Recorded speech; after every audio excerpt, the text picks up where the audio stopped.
The bubonic plague ripped apart fabrics of society. Origin impact. It began in Asia and it followed the trade routes. Anywhere by land or by sea that trade was happening towards Europe, the plague followed it. 1347, a Genoese merchant ship arrived in Sicily and it had the Black Death. All the people inside were dead. Washed up on shore, people came in contact with them, they contracted the disease. If you had the Black Death, you produced purplish or black spots on the skin, where it got its name from. The next 4 years, it spread all across Europe.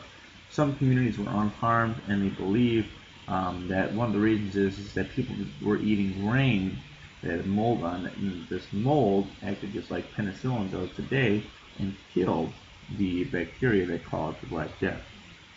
In other communities, two-thirds to three-fourths of the population were completely wiped out. 25 million Europeans and more Asians and Africans were killed, and it struck more than once. It happened a few more times. Here is a map of the spread of the plague. You see where it starts in 1347, and then as it progresses further north into Europe. Here is a picture of the doctors that treated the Black Death.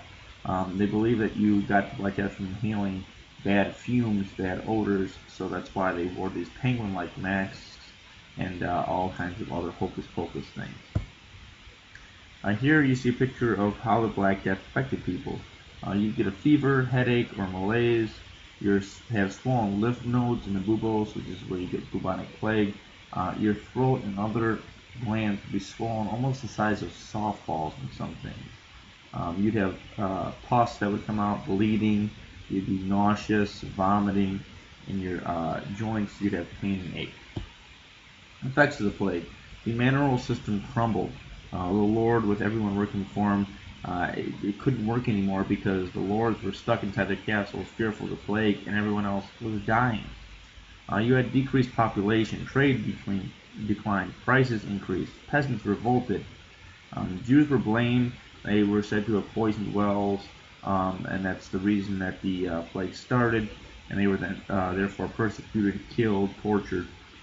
Church lost prestige because they couldn't stop the plague. 100 Years' War.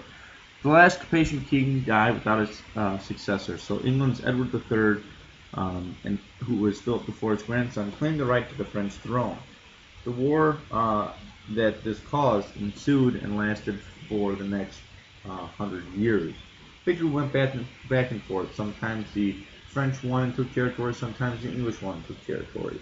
Finally, the French rallied in 1421 and pushed the English back. And then by 1453, England only had the port of Calais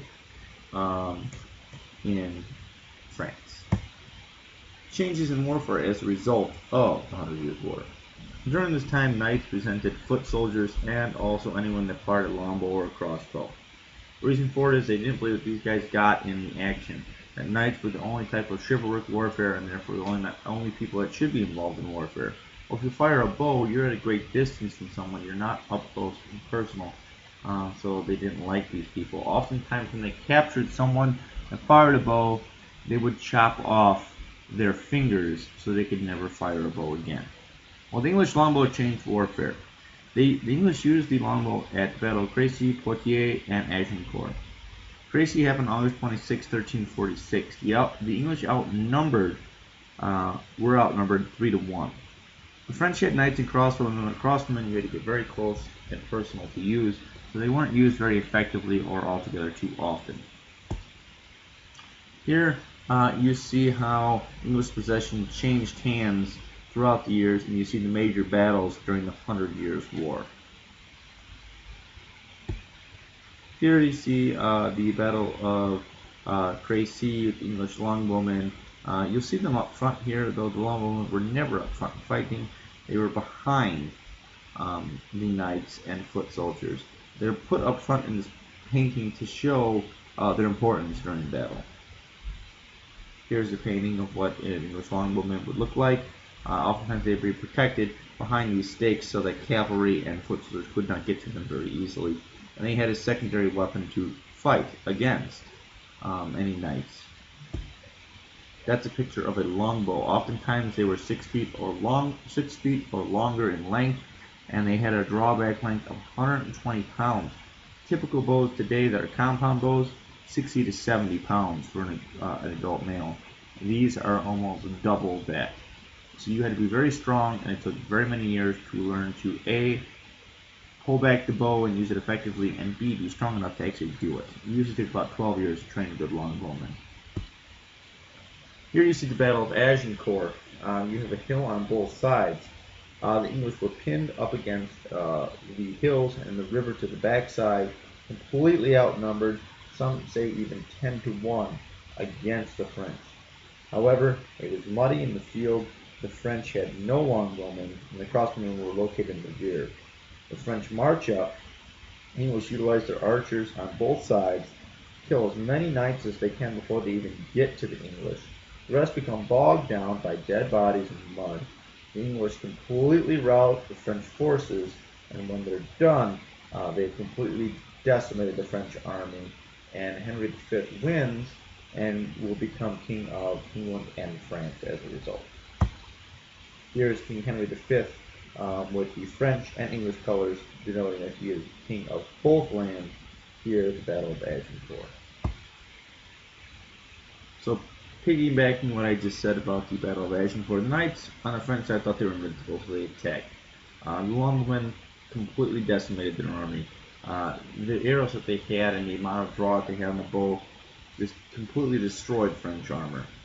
The crossbowmen retreated in panic. The knights in front of them trampled them while they were escaping. The unhorsed knights lay helpless on the ground. They couldn't get out of the mud, just completely destroyed.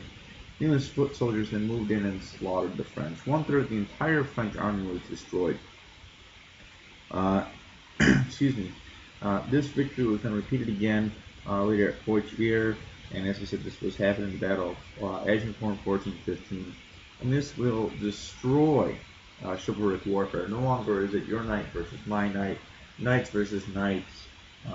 I stop fighting, you stop attacking, so on and so forth. It completely changes the way warfare is fought.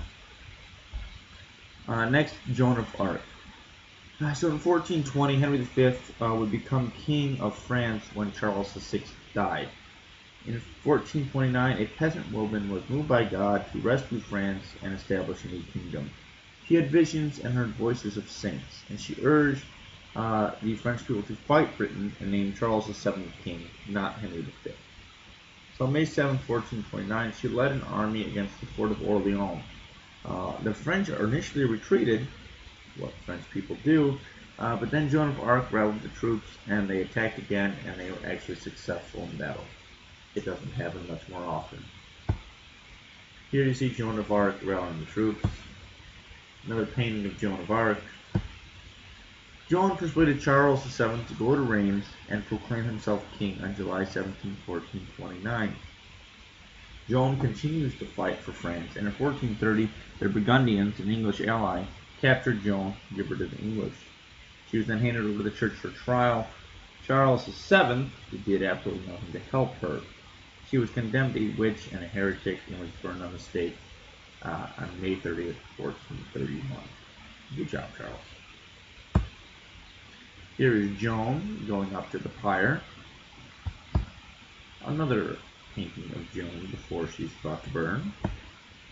Impact, nationalism. The king became the leader of the country, not the church, not other noblemen. The power and prestige of the French monarch increased.